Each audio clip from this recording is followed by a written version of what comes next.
नमस्कार, इस खास बुलेटिन में आपका स्वागत है। मैं हूं रुचि शर्मा। आइए डालते हैं एक नजर हेडलाइंस पर।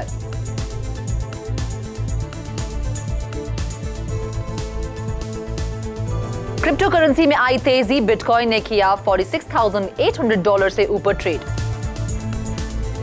ट्रेडिशनल बैंक के रूप में लाइसेंस प्राप्त करने के लिए क्रैकन पहुंचा एक कदम नजदीक। कॉइनबेस ब्राजील के सबसे बड़े क्रिप्टो एक्सचेंज को खरीदने के लिए डील की है करीब। यूके आने वाले हफ्तों में क्रिप्टो रेगुलेशन प्लान्स का खुलासा करने के लिए है तैयार। बाइनेंस लैब्स के नेतृत्व में टी ने सिक्योर किए $8 मिलियन। मंडेला की गिरफ्तारी वारंट की एनएफटी ने जुटाए $130,000। पिछले सप्ताह एनएफटी बिक्री में आई गिरावट, इथेरियम ने बनाई रखी लीड। दुबई कैफे पेमेंट के रूप में क्रिप्टो को करेगा स्वीकार। क्रिप्टो फर्टर्निटी और इंस्टीट्यूशन से हायर डिमांड के बीच वाइडर अडॉप्शन की उम्मीद में बिटकॉइन की लीड में सोमवार को एशियन ट्रेड्स में क्रिप्टो करेंसी में तेजी आई। पिछले हफ्ते रूस के टॉप ऑफिशियल्स ने कहा था कि बिटकॉइन को अमेरिका और उसके सहयोगियों द्वारा लगाए गए कड़े प्रतिबंधों को दूर करने के लिए एनर्जी रिसोर्सेज में ट्रेड के एक्सचेंज के माध्यम के रूप में माना जा सकता है। फेड चेयरमैन जेरोम पावेल ने कहा कि बॉन्ड इन्वेस्टर्स ने क्रिप्टो करेंसीज पर ध्यान केंद्रित किया है क्योंकि हाई इन्फ्लेशन से निपटने के लिए इंटरेस्ट रेट्स पहले की तुलना में तेजी से बढ़ सकते हैं। ऐसे में मई में रेट्स में 50 बेसिस पॉइंट हाइक की संभावना बढ़ गई है। वहीं दूसरी तरफ स्पेसिफिकली बिटकॉइन को बूस्ट तब देखने को मिली जब लूना फाउंडेशन गार्ड के डायरेक्टर डू क्वान और टेराफॉर्म लैब्स के सीईओ ने कहा फाउंडेशन असल में डिसेंट्रलाइज इकोनॉमी को बढ़ावा देने के लिए बिटकॉइन को रिजर्व करेंसी के रूप में इस्तेमाल करेगा। ऐसे में फाउंडेशन ने तब से अपने बिटकॉइन रिजर्व को काफी बढ़ा दिया है। वीकेंड की रिपोर्ट में कहा गया कि फाउंडेशन के बिटकॉइन वॉलेट में लगभग $1.1 बिलियन के कॉइन हासिल कर लिए गए हैं।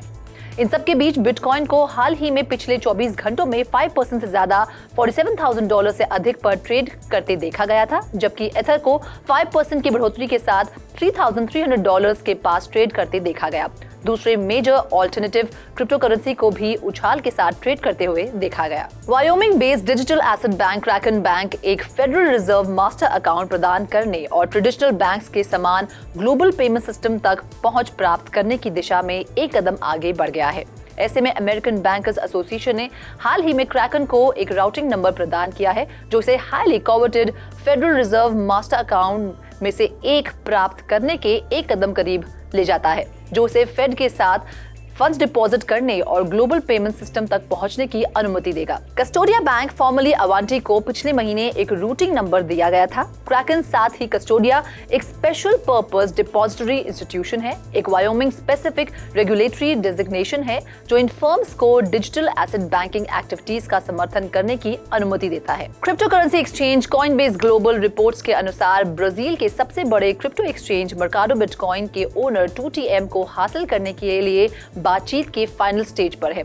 इस तरह से एक्विजिशन की घोषणा अगले महीने की शुरुआत में की जा सकती है। हालांकि कॉइनबेस और 2TM के बीच बातचीत पिछले साल से ही हो रही है। मर्काडो बिटकॉइन ने 2021 में $7 बिलियन से ज्यादा की ट्रेडिंग वॉल्यूम देखी है और 3 मिलियन से ज्यादा कस्टमर्स होने का दावा किया। ब्राजील के क्रिप्टो अपनाने में पिछले साल 2021 में स्टेबल कॉइन ट्रेडिंग के साथ पिछले साल की तुलना में 3 गुना एक्सपैंड हुआ है। कॉइनबेस, बाइनेंस और Crypto.com जैसे ग्लोबल एक्सचेंजेस ने अब बिजनेस बढ़ाने के लिए लैटिन अमेरिकन कंट्रीज पर अपना ध्यान केंद्रित किया है। यूके गवर्नमेंट अपने आने वाले हफ्तों में रिपोर्ट्स के अनुसार क्रिप्टो करेंसी मार्केट के लिए एक नई रेगुलेटरी रिजीम की घोषणा कर सकती है, जिसमें स्टेबल कॉइन्स पर ध्यान दिया जाएगा। UK treasury crypto exchange Gemini के साथ कंपनीज और ट्रेड ग्रुप्स के साथ बातचीत कर रहा है जो अपने खुद के स्टेबल कॉइन का इशूअर है, जो US डॉलर स्टेबल कॉइन से जुड़ा है और दूसरे फियाट करेंसी के लिए पेग्ड की गई टोकन है। रिपोर्ट्स में कहा गया कि एक्सचेकर के चांसलर ऋषि सुनक को डिजिटल एसेट की नई ओवरसाइट के बारे में घोषणा करने की उम्मीद है। ऐसे में गुरुवार को बैंक ऑफ इंग्लैंड ने फाइनेंशियल मार्केट की वाइडर स्टेबिलिटी को थ्रेटनिंग सिचुएशन में डालने से रोकने के लिए पॉलिसी मेकर्स से क्रिप्टो करेंसी को रेगुलेट करने के लिए ग्लोबल फ्रेमवर्क को मजबूत करने की बात कही है।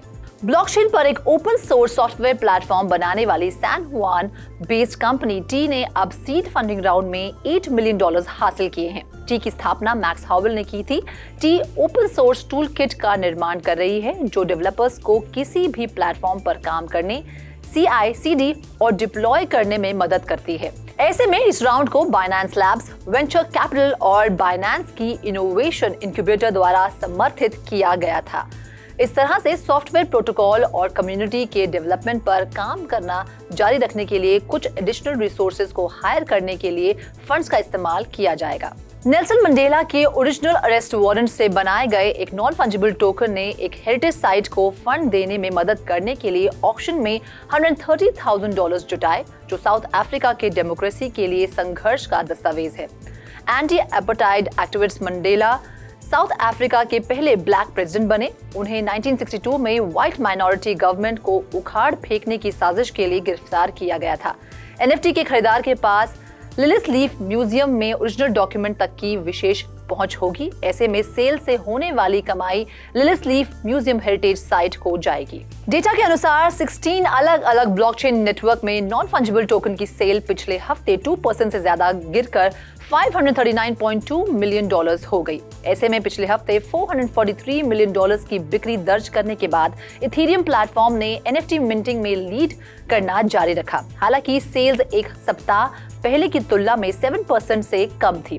वहीं सोलाना नेटवर्क से स्टेमिंग सोलाना की NFT सेल्स हफ्ते में 96% बढ़कर $44.7 मिलियन हो गई, जबकि बाइनेंस स्मार्ट चेन की सेल्स में 86% की बढ़ोतरी इसी के साथ देखी गई।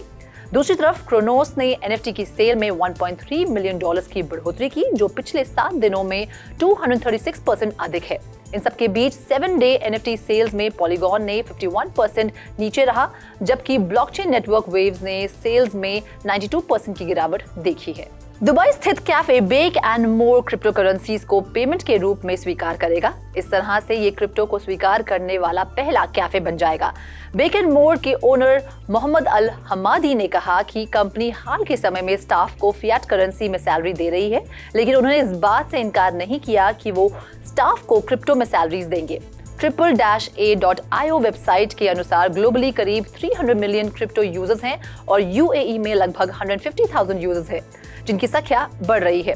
वहीं अल हमादी कहते हैं कि इन आंकड़ों के साथ UAE में अनटैप्ड मार्केट को देखना मुश्किल नहीं है, जो 29 मार्च को अल खोज में अपना पहला कैफे खोलेंगे। इस खास बुलेटिन में फिलहाल इतना ही। आप देखते रहिए क्रिप्टो टीवी।